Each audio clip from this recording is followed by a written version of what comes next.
এক গ্রামে এক চাষি বাস করত। তার সঙ্গে থাকত চাষির সুন্দরী মেয়ে।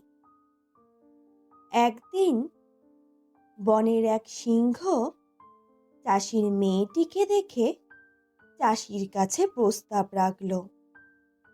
তোমার মেয়েকে আমি বিবাহ করতে চাই। তোমার মেয়ের সঙ্গে আমার বিবাহ দেবার বন্দোবস্ত করো। সিংহের এই প্রস্তাব শুনে চাষির বুকটা ভয়ে শুকিয়ে গেল।